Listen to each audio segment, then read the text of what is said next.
Welcome to the monthly roundup show. Welcome to the Crypto Wax. We cover the latest metal releases. You like that, did you? I don't know where that came from, to be honest. Made yourself laugh. Yeah, I don't know what I was going for. Something not very funny. Yeah. Very serious. This is the best black metal releases of February 2026. There is actually one that came out at the end of January, which we'll touch on when we get to it. But yeah, what we do is I don't even know what one that is. Oh, well. I don't know what that one is. You have to tell me. You'll find out. We release we review metal releases on this channel, but at the end of the month we do a roundup of like maybe ones we've missed or ones we really enjoyed. So this is that that we will. How many albums, John? 5. So there'll be five records. No, not all albums. I'm pretty sure one of them's quite short. Yeah, let's just get into it. Come on. Right. So this one. First, this is what you were talking about. That is quite short. First release, I guess, that we'll talk about is it came out of Vietnam, and I'm gonna try and pronounce this correctly. Zashua, I think is how you pronounce that. Is that right? Yeah, I believe so. And then, how did you find that out? Did you sort of Did you put it into Google and get it to read it back to you? Yeah, basically, yeah. What does it mean? I don't know actually. And then the record is, well, the demo is called Akma Dong King. So Don King. Yeah, Don King. This is just it's a 3-track, but there's 2 real tracks of like meat and potatoes black metal with one sort of ender / interlude atmospheric piece, but the real like bulk is the first 2 tracks.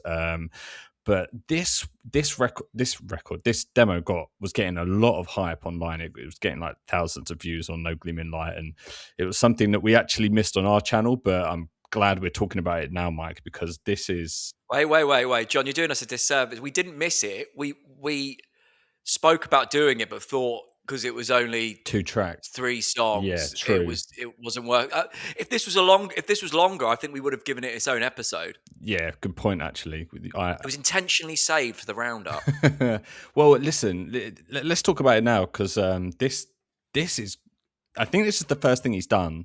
But wow, like this is great, man. I'm so excited to hear what's going to come next. This is like, it's raw black metal, but it's so punchy. It's like, it's icy but not thin. It's lo-fi but still a thickness to it. But like, there's great lead lines in it. Really cool tempo changes. There's just like an energy to this release. Almost falls into kind of like that kind of punk energy, but with a very black metal aesthetic and approach. There's something quite special about this, isn't there? I remember remember when we checked it out, and it was almost a little bit heavy heart that we didn't give it its own episode, because we were both like, this is really quite cool. It's really, especially for something that's a debut, it's there's a level of accomplishment here, isn't there, as well? It sounds like somebody who really knows what they're doing. Yeah, it really does. Like I said, just super hyped to see what comes next. Whether that's like an EP or an album, I'm not sure. But, I believe this was released. There was some tapes for this through House of Yigra, which is like a Vietnamese black metal label. They kind of specialize in Vietnamese artists. But so, I mean, that's really cool, man, that this stuff's coming out of there. One thing I'll say, Mike, is I think every album we touch on today is from a completely different country, so we're going global. Oh, really? We're global. Yeah. So, all right, international. Let's see what next comes up. Yeah. All right. So this release, Old Sorcery, The Outsider. This is the release, Mike, that came out at the very end of January. I think it came out on January 30th. So we missed our... You can't be blamed for that, though. That's very close to February. Exactly. It missed our January roundup video, but from the moment we actually... Because we did review this on our channel. Go and check that out after if you want a more detailed listen. But this is up there for album of the year for me, Mike. I still listen to this frequently since doing the show, and it's like the perfect blend of like dungeon synth and black metal, but it's not you know, sometimes when black metal introduces dungeon synth, or just kind of it's quite basic lead lines. Sometimes this is not that. This is someone who's No. very well accomplished in the dungeon synth and like synthesizer scene, isn't it? Yeah, this has got kind of masterpiece quality written all over it, hasn't it? It's, you know, the way the dungeon synth and the black metal is so integrated, and it's such a part of the sound. There's not one that particularly dominates over the other. They're just really melded in so well, and both aspects of it played at such a good level as well. Yeah. Really, really well done. I'd be surprised this isn't in my album of the year list by the end of it. It was really, really good, man. Yeah, really cool. Like the album really goes on a journey. It's really well paced, like really well It's put. long, isn't it? It It's is long. It's long. like an Yeah, it's hour. like an hour long. Yeah, but it doesn't really. Yeah, yeah, You yeah. allow it. Like the Yeah. journey you go on is well worth it. There's like 70s sort of synth influence. Like I was getting kind of Jean Michel Jarre elements, and then you have like 80s kind of influence from like Yeah. John Carpenter action movies kind of sound in some of it, but there's all wrapped up in this kind of like fantastical black metal package. It's like really, And really good. this is he hasn't done too much of this actual crossover, has he? Where No. he's integrated them like that. I think he's maybe done one other album or a couple of releases where that he's injected some black metal into it, but I don't think it's been done to as much of an accomplished level as he's doing on this. And I Yeah. mean, I hope he does more. I mean, I'm assuming he's probably going to do some straight up dungeon synth again, but I'm hoping there's going to be some more to this sort of style that he's doing, because it really is quite special. Well, yeah, he's predominantly a dungeon synth artist with this project. If you do want to hear like a more like maybe more symphonic black metal take, he is in War Moon Lord as well, which is again an amazing project. Like this guy is insanely talented. So Yeah, man. yeah, really, really well worth checking out, and this will definitely be up there come the end of the year. Next album, Mike. This is one we covered recently. Ald Daedroth. This is the second release under this name from Austrian artist Homunculus, also known as Mysterium Xerxes. But this Ald Daedroth is a kind of Elder Scrolls / I believe it's Morrowind is the actual like game that it focuses on, inspired black metal, right? But there's like dungeon synth elements, but it's or symphonic elements, but it's got like a kind of video game feel without being like gimmicky. Yeah, it's interesting that it's kind of based on a modern game, because the synth sound on it has that almost kind of old school adventure game sort of quality to it. Well, to be fair, I As you think said, it it is quite doesn't. old, that game. Oh, is it? I thought it was a new game. Well, Elder Scrolls is still sort of expanding, but I believe this was the third one. So I think this came out either early 2000s, maybe. Oh yeah, I know. But I'm thinking sort of 80s and 90s, but Well, it's still 20. Yeah, it's yeah. yeah. All right. We don't. Should we carry on arguing about it? Yeah, yeah.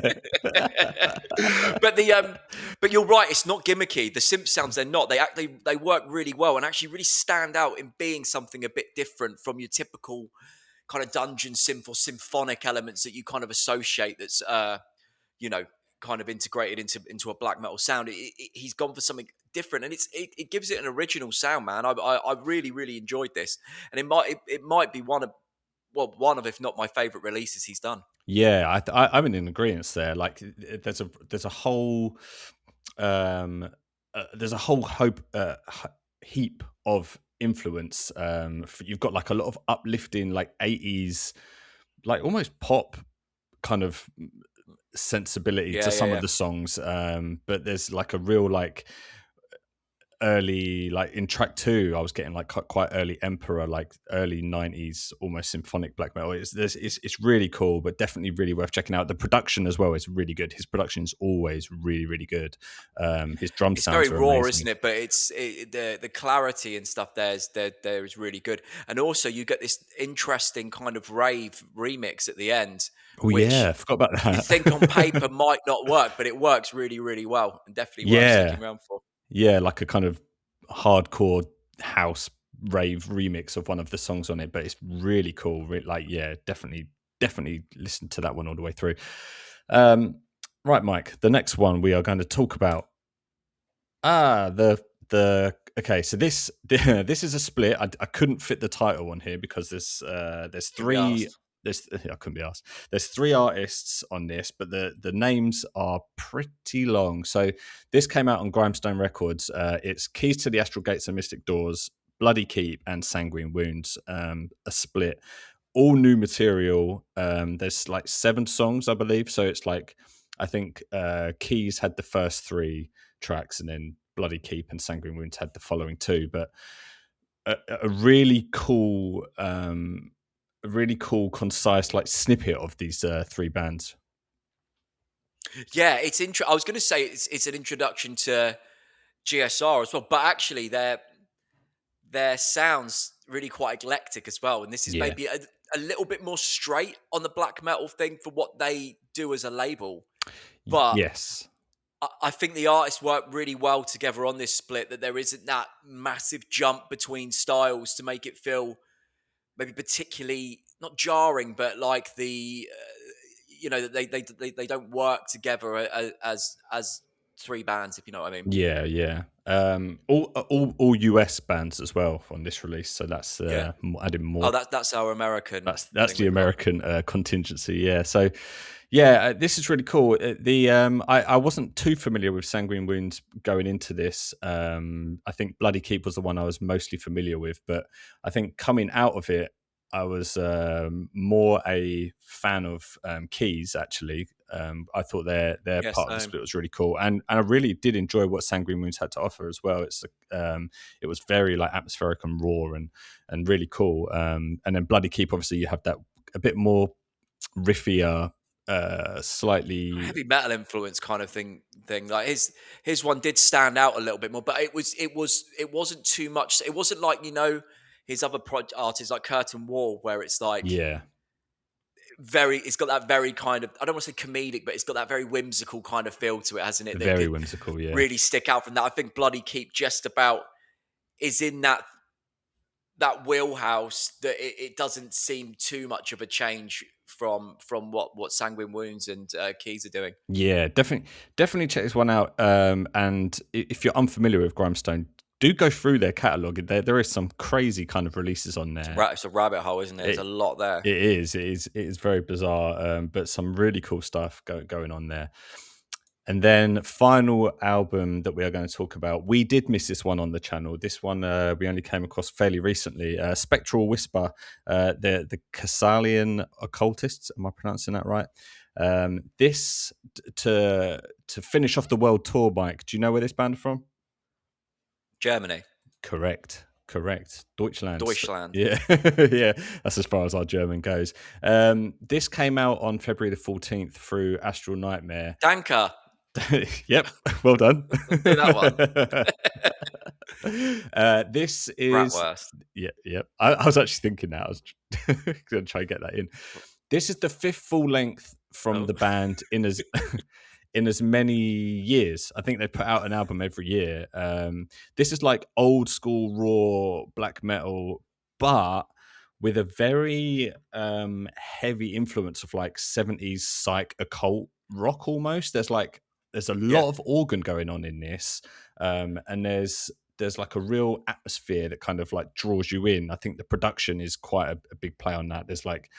There's a lot of clarity in the guitars. They're very bright, but they drive the mix. And it's the same with the organ. They're very like front and center. And I think that had a real big like part to play on why this was such a cool listen.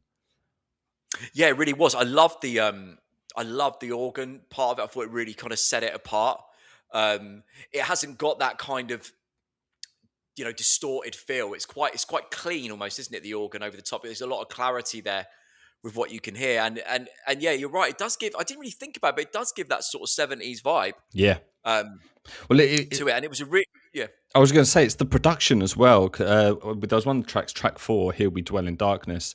It was a lot slower. It was very kind of guitar, basically guitar and organ led, but it was very slow. But it sounded like it was a live recording, like in a room.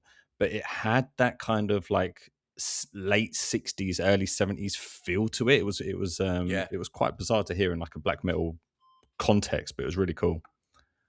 I think those that sort of style can work really well. That kind of like you got that 60s, 70s occult rock kind of thing, and then mixing it with black metal. It's almost proto, even though it doesn't sound like it, but it's Yeah. setting that kind of satanic stage, you know. Yeah. I really enjoyed this, man. I really enjoyed this. I need to spend more time with it. Honestly, I actually only really listened to it properly over the last like day or so, so I haven't had that much time with it. But what I did hear, I really enjoyed. Actually, it almost took me a bit by surprise Yeah. because I thought when I looked at the art and stuff, I was expecting something maybe a little bit generic, and maybe not. I don't know. I don't know if the I don't know what you feel. I don't know if the art sells the record as well as it should. I didn't mind the art. I thought it was quite cool. It intrigued me enough to click it to check it out. So it couldn't have been Yeah. that bad. But yeah, I'm kind of like you. I haven't spent as much time as I want to with this, but from what I did, I was like, yeah, this is really cool. Definitely well worth checking out. If you are into kind of, well, if you like raw black metal, but you do like it with a bit of a kind of just a bit of a twist, and it's only a subtle Which I one, but do. it's which we all do. But yeah, so like very broad mix of black metal in this week's this month's roundup. Mike, would you say?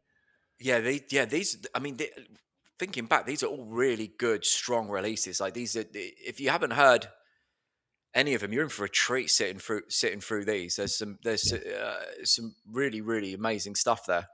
Let us know if we missed anything else that was really good this month. Like obviously we listen to a lot on this channel, and like we can only do so much, like two releases a week every Wednesday and Friday. Do subscribe, but like let us know if we missed anything that we should check out, because we're always up for hearing new stuff. But these are kind of what we rounded up to put in as what we considered the best roundup.